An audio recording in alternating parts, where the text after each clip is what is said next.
Hello नमस्कार दोस्तों।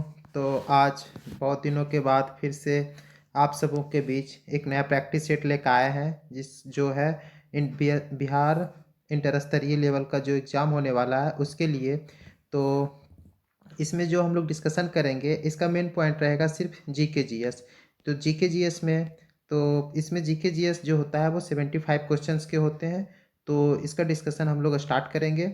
तो आज से हमारा जो डिस्कशन होगा वो कंटिन्यू होगा। तो पहला क्वेश्चन पूछा गया है, भारत में उच्च न्यायालयों के न्यायाधीश को पद की शपथ कौन दिलवाता है? तो पद की शपथ कौन दिलवाता है? तो उच्च न्यायालय की बात की जा रही है, हाई कोर्ट की बात की जा रही है। अगर सुप्रीम कोर्ट की बात होती तो ये कौन करवाते? राष्ट्रपति। लेकिन हाई कोर्ट की जो है वो कौन करवाते हैं? तो ये राज्यों के राज्यपाल करवाते हैं। तो अगला क्वेश्चन में देखते हैं। अगला क्वेश्चन पूछा गया है, राष्ट्रपति और उपराष्ट्रपति के चुनावों से संबंधित चुनावी विवादों का निपटारा कौन करता है? मतलब राष्ट्रपति और उपराष्ट्रपति के बीच जब चुनाव का जो कुछ विवाद उत्पन्न होता है तो उसका निपटारा कौन करवाता है? तो ये कौन करवाते हैं? भारत का सर्वोच्च न्यायालय करवाते हैं। ऑप्शन नंबर से आपका राइट आंसर हो जाएगा। किसके तहत करवाते हैं?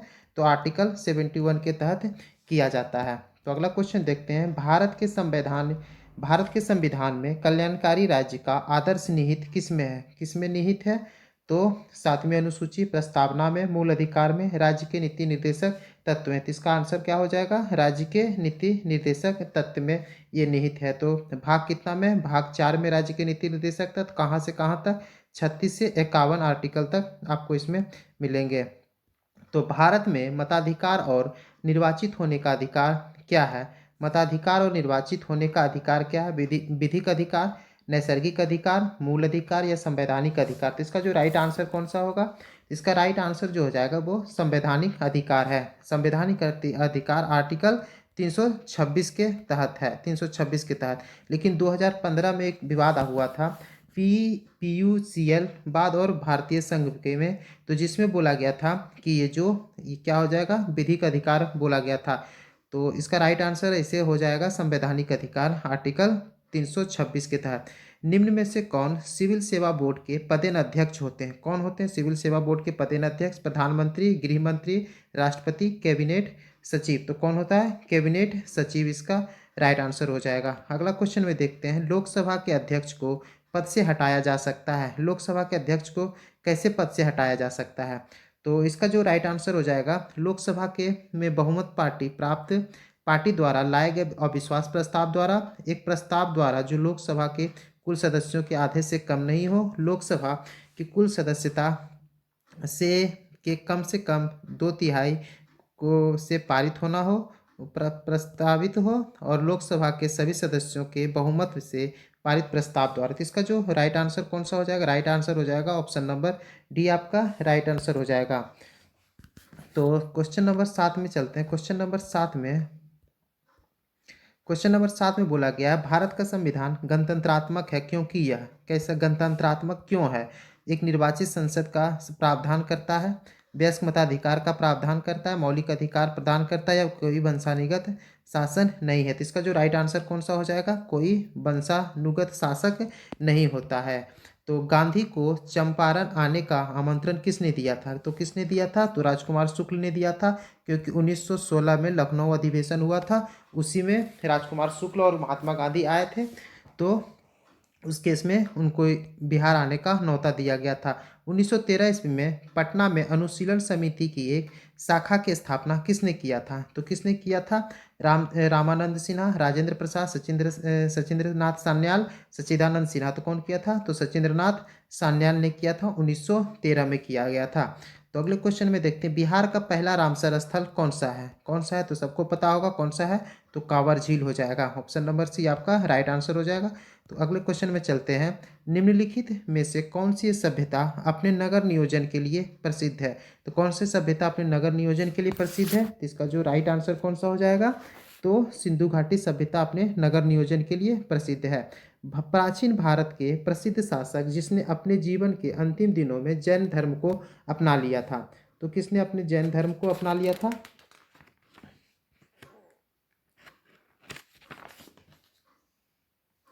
तो इसका जो राइट आंसर कौन सा हो जाएगा, तो चंद्रगुप्त मौर्य ने अपने अंतिम समय में जैन धर्म को अपना लिया था। अगला क्वेश्चन है, निम्नलिखित में से कौन सी कला ग्रीक बौद्ध कला के नाम से भी जाना जाता है? ग्रीक बौद्ध कला के नाम से कौन सा जाना जाता है? मथुरा कला, मधुबनी कला, गांधार कला, या इनमें से कोई नहीं। तो इसका राइट आंसर हो जाएगा गांधार कला। तो गांधार कला। उसके बाद 14 नंबर क्वेश्चन में पूछा गया है, सर्वप्रथम दिल्ली के अमीरों का दमन निम्न में से किस शासक द्वारा किया गया था? किस शासक के द्वारा किया गया? कुतुबुद्दीन ऐबक, इल्तुतमिश, बलबन, फिरोज शाह, तुगलक। तो किसने किया था? तो इल्तुतमिश के द्वारा दमन किया गया था। तो अगला क्वेश्चन नंबर 15 में देखते। क्वेश्चन नंबर 15 में पूछा गया है, द्वितीय आंग्ल मैसूर युद्ध के समय भारत का गवर्नर जनरल कौन था? तो कौन था ये? द्वितीय आंग्ल मैसूर युद्ध कब हुआ था? 1780 से 1780 से 84 के मध्य हुआ था। तो उस समय जो थे वह कौन था? तो वारेन हेस्टिंग्स उस समय गवर्नर जनरल भारत के थे। तो अगला क्वेश्चन की ओर चलते हैं, किसने कहा था कांग्रेस केवल सूक्ष्मदर्शी अल्पसंख्यक का प्रतिनिधित्व करती है? किसने कहा था अल्पसंख्यक का प्रतिनिधित्व करती है? तो इसका जो राइट आंसर आपका हो जाएगा लॉर्ड डफरिन ने कहा था। अगला क्वेश्चन में चलते हैं, पूना सार्वजनिक सभा की स्थापना किसके द्वारा किया गया था? पूना सार्वजनिक सभा की स्थापना किसने किया था? तो एमजी रानाडे ने किया था। एमजी रानाडे ने किया था। एमजी रानाडे ने किया था। कब किया था? 1867 में किए थे। 1867 में किए थे। अगला क्वेश्चन की ओर चलते हैं, विजयनगर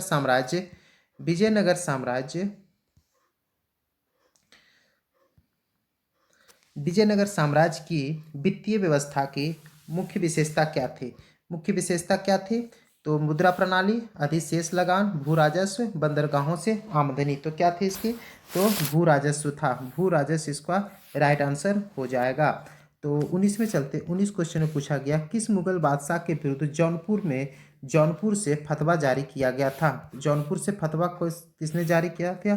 किसके अगेंस्ट किया गया था? तो ये अकबर के अगेंस्ट किया गया था। कब? 1580 में किया गया था। जौनपुर के एक धर्मगुरु ने सभी मुस्लिमों को अकबर के विरुद्ध विद्रोह करने के लिए फतवा जारी किया था। वहाँ का धर्मगुरु 1580 में जारी किया था। नीचे दिए गए घटनाओं को सही तिथि का मिलान करने की बात किया गया है। तो सही तिथि में देखते हैं, रॉलेट सत्याग्रह, भारतीय राष्ट्रीय कांग्रेस का अमृतसर अधिवेशन, जलियांवाला बाग हत्याकांड। तो इसका जो राइट आंसर देखते हैं, रॉलेट एक्ट कब हुआ था? 19 मार्च 1919 को हुआ था। 19 मार्च 1919 को हुआ था। रॉलेट सत्याग्रह 6 अप्रैल 1919 को हुआ था। और भारतीय राष्ट्रीय कांग्रेस का अमृतसर अधिवेशन जो हुआ था 2 दिसंबर 1919 को हुआ था। 2 दिसंबर 1919 को हुआ था। और जलियांवाला बाग हत्याकांड कब हुआ था? तो 13 अप्रैल 1919 को हुआ था। तो इसका राइट आंसर क्या हो जाएगा? इसका राइट आंसर जो हो जाएगा तो सी का 4 हो जाएगा। सी का 4। तो सी का 4 किस में दिया हुआ है? सी का 4। तो डी आंसर इस तरह से हो जाना चाहिए। डी का 3 होना चाहिए। तो इसका राइट आंसर जो हो जाएगा आपका, इसका right answer option number D हो जाएगा आपका राइट आंसर। तो अगले क्वेश्चन की ओर चलते हैं, भारत का पड़ोसी अपने पड़ोसी देशों के मध्य अंतर्राष्ट्रीय सीमा के विस्तार का आरोही क्रम में सजाने की बात की जा रही है। तो आरोही क्रम में सजाने की बात की जा रही है। तो देखिए सबसे ज़्यादा किसका है? तो बांग्लादेश का। उसके बाद किसका है? चीन का है। उसके बाद पाकिस्तान का कितना? 3323 किलोमीटर है। और उसके बाद नेपाल का कितना है? 1751। तो आपका right answer option number B हो जाएगा। Option number B. अगले क्वेश्चन की ओर चलते हैं। क्वेश्चन नंबर 22 में बोला गया, निम्नलिखित में से कौन सा जिला धारवाड़ भूस्तरीय रचना वाला नहीं है? धारवाड़ भूस्तरीय सीमा वाला कौन सा नहीं है? तो आपका राइट आंसर हो जाएगा रोहतास। इसमें मुंगेर, जमुई, नवादा जो है आपका धारवाड़ के अंतर्गत आता है। तो क्वेश्चन नंबर 22 से 23 की ओर चलते हैं। क्वेश्चन नंबर 23 में क्या पूछा गया है? अटल टनल से संबंधित निम्नलिखित कथनों पर विचार कीजिए। तो इसमें विचार करने की बात की जा रही है। तो क्वेश्चन नंबर 23 में बोला गया है, इसका निर्माण सीमा सड़क संगठन द्वारा किया गया। सीमा सड़क संगठन का मतलब बीआरओ के द्वारा किया गया है, या मनाली लाहौल स्पीति घाटी को जोड़ती है। ठीक, ये सब तो सही है। यह हिमालय के पीर पंजाल पर्वत श्रृंखला के मध्य है। ठीक, यह भारत के इस सामरिक दृष्टि से महत्वपूर्ण है जी, सामरिक दृष्टि से महत्वपूर्ण, इसलिए इसका राइट आंसर कौन सा हो जाएगा? ऑप्शन नंबर डी आपका राइट आंसर हो जाएगा। क्वेश्चन नंबर 24 में पूछा है, नर्मदा घाटी किन पर्वत श्रृंखलाओं के बीच स्थित है? नर्मदा घाटी जो किन पर्वत श्रृंखलाओं के बीच स्थित है? तो ऑप्शन नंबर आपका सतपुड़ा और विंध्याचल के मध्य स्थित है। ऑप्शन नंबर सी आपका राइट आंसर हो जाएगा। क्वेश्चन नंबर उसके बाद चलते 25 की ओर चलते, मिलान करने की बात की गई है। बादाम पहाड़ी कहाँ है? डल्ली, राजहरा, कुदेरमुख, नवा मंडी कहाँ पड़ता है? तो इसका जो राइट आंसर आप देख लेते हैं कौन सा, बादाम पहाड़ी कहाँ पड़ता है? तो उड़ीसा में पड़ता है। बादाम पहाड़ी उड़ीसा में पड़ता है। डल्ली राजहरा जो है वो छत्तीसगढ़ में पड़ता है। कुदेरमुख जो है कर्नाटक में, नवा मंडी झारखंड में। तो 2 3 4 1, 2 3 4 1 आपका राइट आंसर हो जाएगा। तो राइट आंसर इसमें ऑप्शन नंबर सी आपका राइट आंसर हो जाएगा। अफ्रीका का सर्वोच्च पर्वत शिखर माउंट किलिमंजारो अवस्थित है। कहाँ अवस्थित है अफ्रीका का सबसे सर्वोच्च? तो आपका ये तंजानिया में स्थित है। क्वेश्चन नंबर 27 में देखते हैं, भारत में ग्रीष्मकालीन मानसून के प्रवाह की सामान्य दिशा क्या होती है? ग्रीष्मकालीन मानसून जो होता है प्रवाह की सामान्य दिशा क्या होती है? तो आपका क्या हो जाए, दक्षिण पश्चिम से उत्तर पूर्व की ओर चलती है। दक्षिण पश्चिम से उत्तर पूर्व की ओर चलती है। क्वेश्चन नंबर 28 में चलते हैं। क्वेश्चन नंबर 28 में पूछा गया है, इसे मिलान करने की बात की गई है। Uzbekistan, Tajikistan, Kyrgyzstan, Turkmenistan.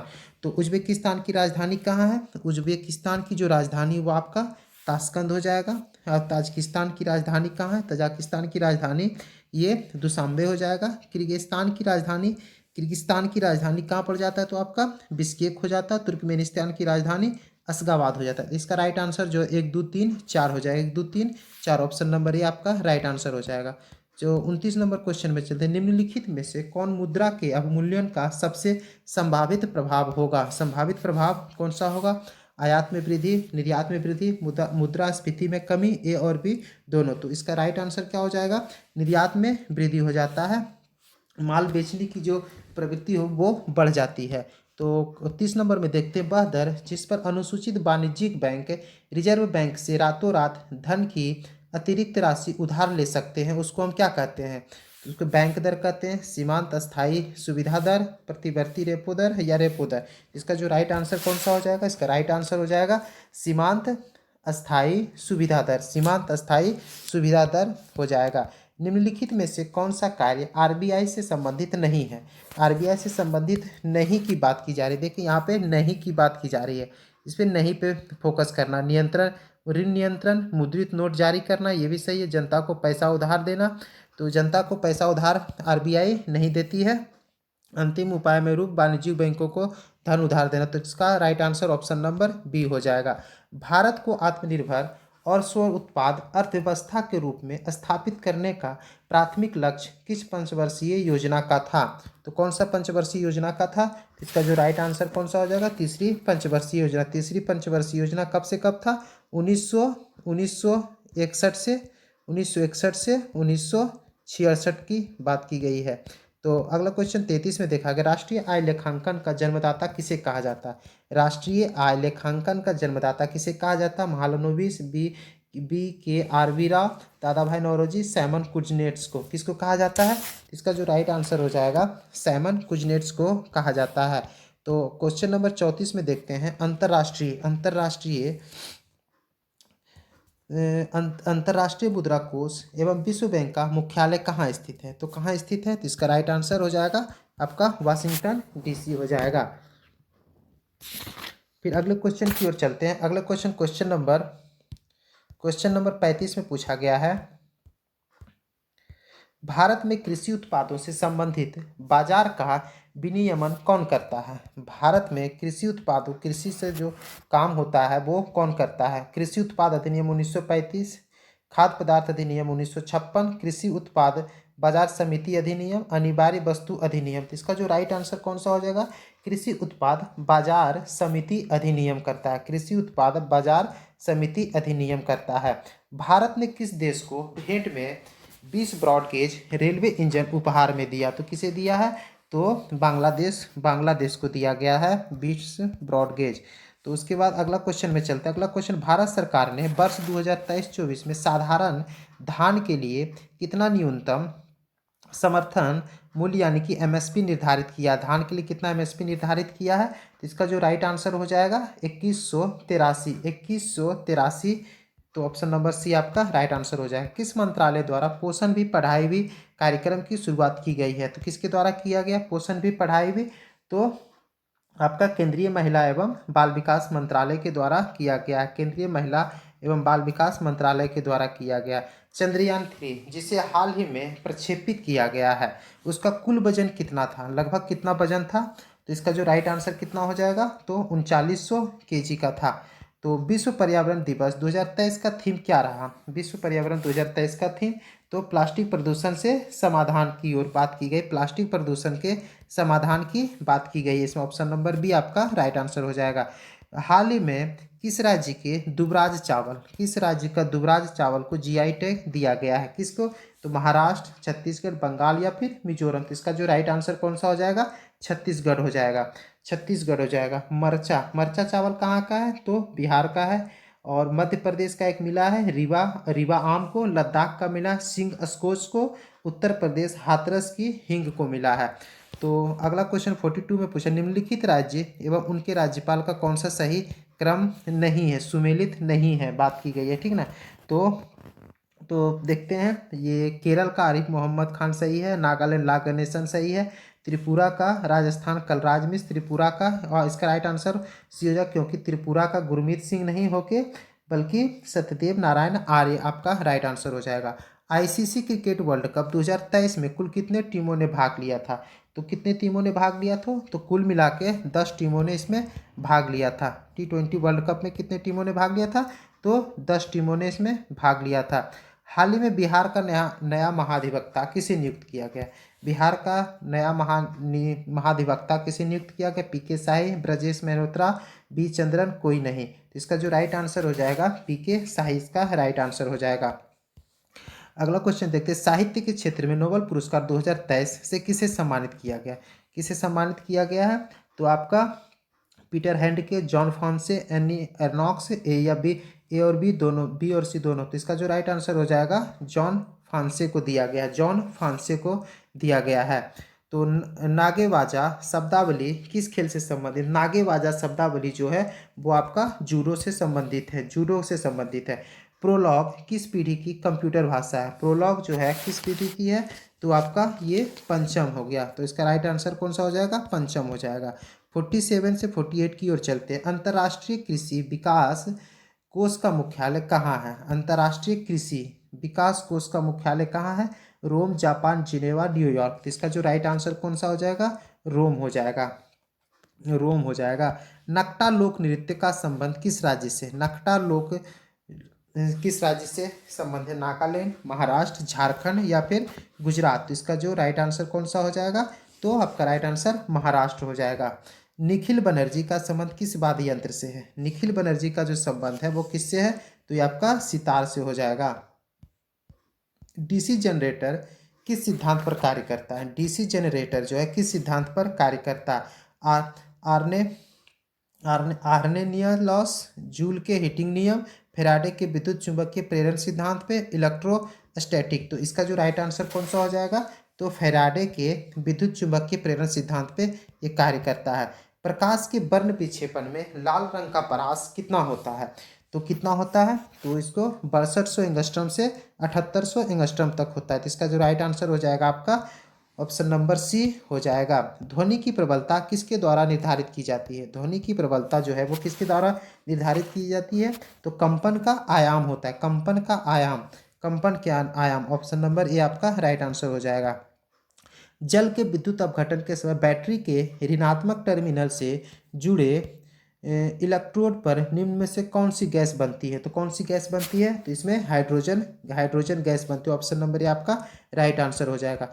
उसके बाद चलते हैं अगले क्वेश्चन की ओर। क्वेश्चन नंबर 55 में पूछा गया है। क्वेश्चन नंबर 55 में बोला गया, लाल रंग की वस्तु लाल क्यों दिखाई देती है? लाल रंग की वस्तु लाल क्यों दिखाई देती है? क्योंकि यह लाल रंग को परावर्तित कर देता है। लाल रंग को क्या कर देता है, तो परावर्तित कर देता है, इसलिए वह लाल दिखाई पड़ता है। कार्य का मान किन किन स्थितियों में शून्य हो सकता है, किन किन स्थितियों में जो वर्क जो होता है वो कहाँ कहाँ शून्य हो सकता है। तो ऑप्शन नंबर डी आपका आंसर होना चाहिए, क्योंकि इसमें जो बोला गया है जब आरोपित बल शून्य हो, जब विस्थापन शून्य हो, ये सही है। जब बल विस्थापन की दिशा परस्पर लंबवत हो, जब ऐसे इस तरह लंबवत रहेगा तो इसमें कार्य शून्य, तो ऑप्शन नंबर डी आपका राइट आंसर हो जाएगा। तो प्रतिरोध के दो तार R1 तथा R2 समानांतर क्रम में जुड़े हुए संयोजन का तुल्य प्रतिरोध कितना हो जाएगा। तुल्य प्रतिरोध जो होता है इसमें R1 आपका राइट आंसर कौन सा इसमें हो जाएगा, R1 R2 बटे R1 प्लस R2 हो जाएगा। तो अगले क्वेश्चन की ओर, निम्नलिखित में से किस विद्युत चुम्बकीय विकिरण में सबसे लंबे तरंगदैर्घ्य होते हैं। सबसे लंबा तरंगदैर्घ्य किसमें होता है, तो गामा किरणें, रेडियो, अपवर्तक या पराबैंगनी किरणें में होता है। तो किसमें होता है, तो रेडियो तरंग में होता है। रेडियो तरंगों में सबसे लंबी होती है। निम्नलिखित में से कौन एक मिश्रण का उदाहरण है, कौन सा एक मिश्रण का उदाहरण है, तो इस्पात, कार्बन मोनोऑक्साइड, जल या इनमें से कोई नहीं। तो राइट आंसर आपका 59 का कौन सा हो जाएगा, तो इस्पात हो जाएगा, जो मिश्रण का एक उदाहरण है। तो कार्नेलाइट किस धातु का अयस्क है, कार्नेलाइट जो है वो किसका अयस्क, पोटेशियम, एल्यूमिनियम, मरकरी या फिर यूरेनियम। तो इसका पोटेशियम आपका राइट आंसर हो जाएगा। हीलियम के नाभिक में होता है, हीलियम के नाभिक में क्या क्या होता है, हीलियम के नाभिक में क्या होता है, दो प्रोटॉन और दो न्यूट्रॉन होता है, दो प्रोटॉन और दो न्यूट्रॉन इसमें पाया जाता है। क्रोमेटोग्राफी की तकनीक का प्रयोग कहाँ होता है, मतलब कहाँ पे होता है, तो रंगीन पदार्थों की पहचान करने, पदार्थों की संरचना निर्धारण में, रंगीन पदार्थों में प्रभाजी आसवन में, या रंगीन रसायन में के मिश्रण से पदार्थों को अलग करने। तो इसका जो राइट आंसर कौन सा हो जाएगा, ऑप्शन नंबर डी आपका राइट आंसर हो जाएगा। माणिक्य और नीलम रासायनिक रूप से क्या होते हैं, माणिक और नीलम जो होता है रासायनिक रूप से क्या होता है, तो एल्युमिनियम ऑक्साइड होता है, एल्युमिनियम ऑक्साइड हो जाता है। ऑप्शन नंबर डी आपका राइट आंसर हो जाएगा। अगले क्वेश्चन नंबर 64 बोला गया है कि जर्मन सिल्वर में चांदी का प्रतिशत कितना होता है। एक बात हमेशा देखिए, जर्मन में सिल्वर है लेकिन इसमें जो रियलिटी में जो होता है इसमें सिल्वर नहीं होता है। इसका जो राइट आंसर कौन सा हो जाएगा, ऑप्शन नंबर ए आपका राइट आंसर, 0% सिल्वर होता है इसमें। तो क्वेश्चन नंबर 65 में पूछा गया है, निम्न में से किस पदार्थ की विशिष्ट ऊष्मा सर्वाधिक होता है। लेटेंट हीट की जो बात की जाती है सर्वाधिक किस में होता है, कार्बन में हो गया, बर्फ, अल्कोहल या फिर लोहा में। तो इसका जो राइट आंसर किसका हो जाएगा, अल्कोहल में विशिष्ट ऊष्मा सबसे अधिक होता है। फिर चलते क्वेश्चन नंबर 66 में, ऑक्सीकरण के संबंध में निम्नलिखित में से कौन सा कथन सत्य है, कौन सा कथन सत्य है। इलेक्ट्रॉन का त्याग होता है, ऑक्सीजन का संयोग होता है, विद्युत धनात्मक समूह के अनुपात में वृद्धि होता है, उपयुक्त में से एक से अधिक। तो इसका जो राइट आंसर क्या हो जाएगा, तो ऑप्शन नंबर डी, इसमें सारा चीज अवेलेबल होता है ऑक्सीकरण के संबंध में। तो मस्टर्ड गैस का उपयोग कहाँ किया जाता है, कहाँ किया जाता है, ईंधन गैस के रूप में, रासायनिक युद्ध में, सरसों के तेल में या निर्गंधीकरण में। तो कहाँ किया जाता है 67, रासायनिक युद्ध में किया। इससे आँख में बहुत ज़्यादा ही जलन होता है मस्टर्ड। उसके बाद 68 की बात करें, निम्नलिखित में से कौन एक विस्फोटक नहीं है, विस्फोटक नहीं की बात की, नाइट्रो क्लोरोफॉर्म, ट्राई नाइट्रोग्लिसरीन या फिर ट्राई नाइट्रोटोल्यूइन या पोटेशियम क्लोरेट। तो इसमें कौन सा विस्फोटक नहीं की बात की गई, तो कौन है, तो नाइट्रोक्लोरोफॉर्म जो होता है वो एक विस्फोटक का कार्य नहीं करता है। पृथ्वी पर क्वेश्चन नंबर 69 की बात करें तो पृथ्वी पर सबसे पुराना जीव कौन सा है, पृथ्वी पर सबसे पुराना जीव कौन सा है, तो नीलहरित शैवाल, कवक, अमीबा या फिर युगलेना। तो आपका राइट आंसर कौन सा हो जाएगा, नीलहरित शैवाल आपका राइट आंसर हो जाएगा। उसके बाद 70 में देखते हैं, गर्म रुधिर वाले जंतु वे होते हैं जो अपने शरीर के तापमान को कैसा रखते हैं, अपने शरीर के तापमान को हमेशा एक सा बनाए रखते हैं। वो जो अपने शरीर के तापमान को हमेशा एक जैसे बनाए रहते हैं वो क्या हो जाते हैं, गर्म रुधिर वाले जंतु हो जाते हैं, तो हमेशा एक सा बनाए रहते हैं। तो अगला क्वेश्चन 71 में पूछा गया है, इसमें पूछा गया है, मिलान करें एवं कूट का प्रयोग सही उत्तर में करें। सुंदरी, अमरबेल, सिंघाड़ा, प्याज, सबका जो है भाग पूछा गया है।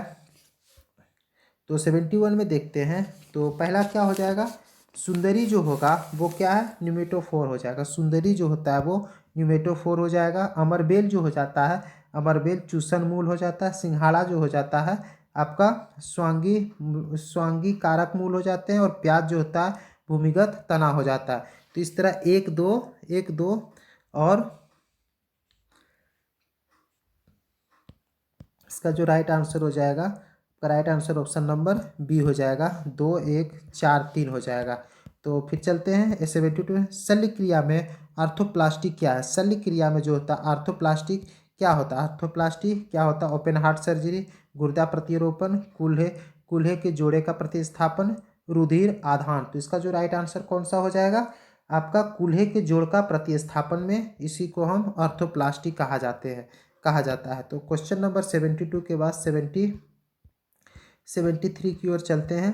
73 में पूछा गया है मानव शरीर में पाचन का अधिकांश भाग किस अंग में संपन्न होता है? पाचन जो होता है, खाना जो पचता है, सबसे अधिक सामान्यतः किस में पचता है? अमाशय, पेनक्रियाज, छोटी आंत या फिर बड़ी आंत? तो इसका जो राइट आंसर सबसे ज़्यादा क्या हो जाता है? छोटी आंत में ही पचता है। इंसुलिन में निम्नलिखित में से कौन सी धातु उपस्थित होती है? इंसुलिन में निम्नलिखित में से कौन सी धातु उपस्थित होती है? तो 74 का क्या हो जाता है? इसमें जस्ता उपस्थित होता है। उसके बाद पूछा गया 75 में हेपेटाइटिस। हेपेटाइटिस रोग से मनुष्य के शरीर का सीधा प्रभावित होने वाला अंग कौन सा है? हेपेटाइटिस जो है कौन सा अंग प्रभावित होता है? यकृत, फेफड़ा, हृदय या फिर मस्तिष्क? इसका जो राइट आंसर कौन सा हो जाएगा? यकृत हो जाएगा। तो दोस्तों आज जो 75 क्वेश्चन जो थे बिहार एसएससी के वो जीके जीएस हमने आज कंप्लीट किया है। तो आई होप आप लोग को बहुत अच्छा तो लगा होगा। तो वीडियो कैसा लगा कमेंट्स करके ज़रूर बताएंगे, और चैनल को पे नए तो सब्सक्राइब करेंगे और वीडियो को लाइक ज़रूर करें। तो धन्यवाद दोस्तों।